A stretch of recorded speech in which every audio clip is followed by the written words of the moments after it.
सर्वसामान्य जनतेचा आवाज तळमळीने मांडणारे लोकशाही महाराष्ट्र न्यूजच्या भावी वाटचालीस खूप खूप शुभेच्छुक माननीय श्री राजू हिप्परगी, माननीय चेअरमन सिंदूर सर्वसेवा सोसायटी सिंदूर व माननीय ग्रामपंचायत सदस्य सिंदूर तथा कट्टर भारतीय जनता पार्टी कार्यकर्ता श्री राजू हिप्परगी, मित्रपरिवार सिंदूर तालुका जत।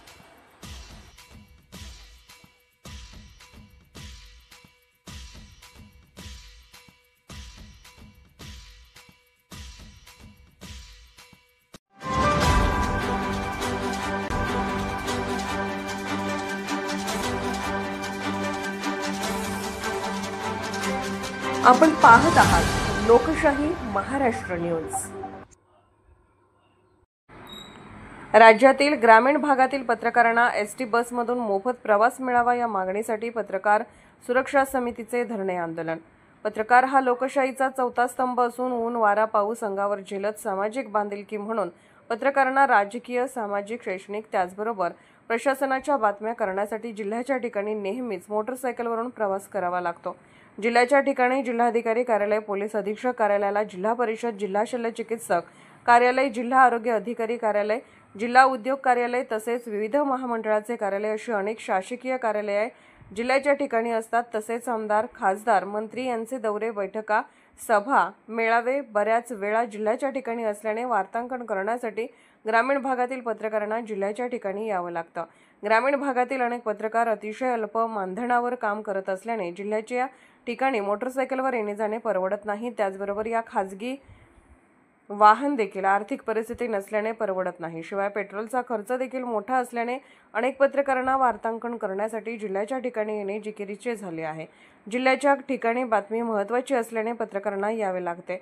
राज्यातील ग्रामीण भागातील पत्रकारांना एसटी बसमधून मोफत प्रवास मिळण्याबाबत राज्य सरकारचे लक्ष वेधण्यासाठी पत्रकार सुरक्षा समिती वतीने बुधवार दिनांक 23/4/2025 रोजी पूनम गेट या ठिकाणी धरणे आंदोलन करण्यात आले। राज्यातील ग्रामीण भागातील पत्रकारांना एसटी बसमधून मोफत प्रवासाबाबत राज्य सरकारने निर्णय न घेतल्यास मंत्रालयासमोर पत्रकारांना घेऊन आंदोलन करण्याचा प्रदेश अध्यक्ष यशवंत पवार व जिल्हा अध्यक्ष राम हुंडारे यांनी यावेळी राज्य सरकारला इशारा दिला। कोण म्हणतंय देत नाही, घेतल्याशिवाय राहत नाही, पत्रकारांना मोफत प्रवास मिळालाच पाहिजे, पत्रकार सुरक्षा समितीचा विजय असो अशा घोषणाने जिल्हा परिषद परिसर दणाणून सोडण्यात आला।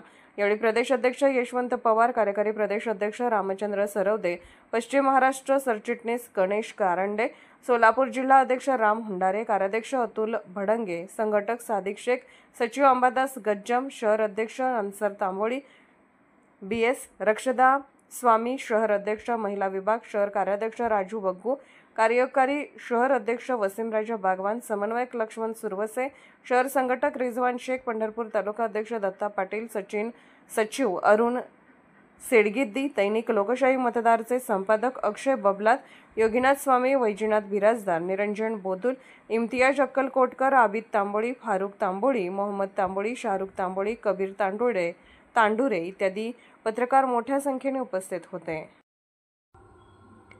लोकशाही महाराष्ट्र न्यूज चॅनलला लाईक करा, शेअर करा आणि सबस्क्राईब करा।